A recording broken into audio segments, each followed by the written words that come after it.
बारिश का मौसम हर किसी को अच्छा लगता है। कई बार हमें भयानक गर्मी से राहत देता है और किसानों के लिए भी बारिश कई बार बहुत ज़्यादा ज़रूरी हो जाती है। लेकिन इंद्र देवता कब रुष्ट हो जाएं, इस बात का किसी को पता नहीं चलता। बारिश के साथ भी जुड़े हैं बहुत से इंटरेस्टिंग फैक्ट्स जो शायद आप जानते हो या नहीं जानते हो।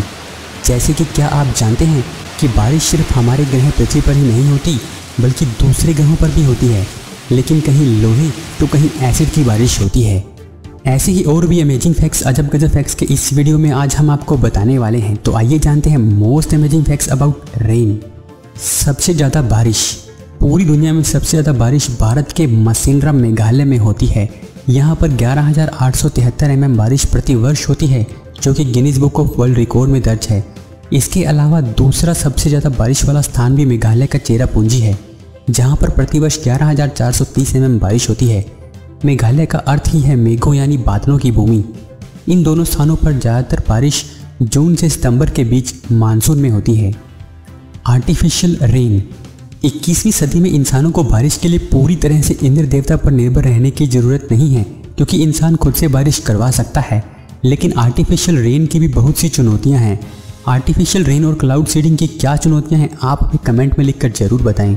आर्टिफिशियल रेन करवाने के लिए सिल्वर आयोडाइड और ड्राई आइस का इस्तेमाल किया जाता है। क्या दूसरे ग्रहों पर भी होती है बारिश? ये सवाल हमारे दिमाग में आ सकता है कि क्या दूसरे ग्रहों पर भी बारिश होती है? तो इसका जवाब है हाँ, दूसरे ग्रहों पर भी बारिश होती है, लेकिन वो हमारे ग्रह पृथ्वी की बारिश से अलग होती है। दूसरे ग्रहों पर बारिश पानी की बूंदों की बजाय मीथेन, नियोन और आयरन के रूप में हो सकती है। जैसे कि वीनस ग्रह पर सल्फ्यूरिक एसिड की बारिश होती है और बहुत अधिक गर्मी की वजह से ज़मीन पर पहुंचने से पहले ही ये एसिड की बूंदें इवेपोरेट हो जाती हैं।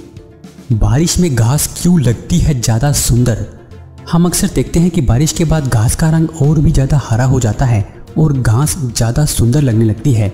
ऐसा बारिश की बूंदों में घुली हुई नाइट्रोजन की वजह से होता है, जो कि हवा से पानी की बूंदों में मिल जाती है और ये नाइट्रोजन घास के लिए प्राकृतिक खाद का काम करती है, जिससे घास का रंग और भी ज़्यादा हरा हो जाता है।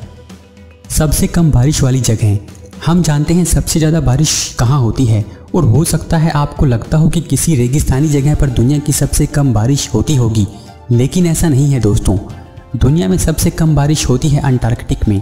अंटार्कटिक में पूरे साल में सिर्फ 6.5 इंच ही बारिश होती है। ये बारिश पानी की बूंदों या फिर बर्फ़ के रूप में हो सकती है। क्या आप जानते हैं आप बारिश में सबसे कम कब भीगते हैं? जब भी बारिश होती है हमें लगता है कि बारिश में चलने की बजाय एक जगह पर खड़े होने से हम चलने की बजाय कम भीगते हैं, लेकिन ऐसा नहीं है। अगर आप बारिश में कम भीगना चाहते हैं तो आपको बारिश में दौड़ना होगा। इससे आप खड़े रहने की बजाय कम भीगेंगे। यकीन नहीं आए तो डिस्क्रिप्शन में दिया लिंक देख लें। कलरफुल रेन क्या है? रंगीन बारिश वो बारिश होती है जब बारिश में बहुत ज़्यादा मिट्टी के कण मिले हों, जिसे बिना किसी मैग्नीफाइंग इंस्ट्रूमेंट के देखा जा सके। केरल के कोट्टयम में ऐसी ही बारिश होती है, जिसमें बारिश की बूंदों का रंग लाल होता है, जिसकी वजह से यहाँ होने वाली बारिश को रेड रेन या ब्लड रेन भी कहते हैं। क्या आप जानते हैं ऐसी बारिश केरल में ही क्यों होती है? You can write in comments below. मछलियों की बारिश।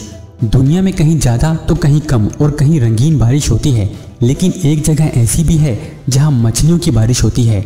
ओंडुरों के योरो शहर में मई और जुलाई महीने के बीच हर साल आसमान से जिंदा मछलियों की बारिश होती है। वैज्ञानिकों का मानना है कि ऐसा समुद्र में उठने वाले छोटे छोटे बवंडरों की वजह से होता है, जो अपने साथ समुद्र से मछलियों को उठा लेते हैं और उन्हें दूर दूर फेंक देते हैं। तो आप इस बारे में क्या सोचते हैं? Acid rain. जब सल्फर डाइऑक्साइड और नाइट्रोजन ऑक्साइड्स पानी, हवा और दूसरे कंपोनेंट से मिलकर सल्फ्यूरिक और नाइट्रिक एसिड्स बनाते हैं और बारिश की बूंदों के साथ गिरते हैं, तो उस बारिश को हम एसिड रेन कहते हैं। एसिड रेन हमारी त्वचा के लिए खतरनाक हो सकती है, इसलिए मौसम की पहली बारिश में भीगने से बचना चाहिए। माया सभ्यता के विनाश का कारण। रिसर्चर्स मानते हैं कि माया सभ्यता के अंत का कारण कम बारिश ही रही होगी, क्योंकि माया सभ्यता के लोगों ने जंगलों वाली भूमि को खत्म करके खेती वाली भूमि में बदल दिया। बहुत ज़्यादा जंगलों के कटने की वजह से बारिश नहीं हुई और सूखा इस सभ्यता के विनाश का कारण बना। तो दोस्तों, ये थे बारिश से जुड़े फैक्ट्स। अगर आपको वीडियो अच्छा नहीं लगा तो डिसलाइक, और अच्छा लगे तो लाइक ज़रूर करें। आपसे फिर मुलाकात होगी एक और वीडियो के साथ। तब तक आप देख सकते हैं अजब गजब फैक्ट्स के दूसरे वीडियोस।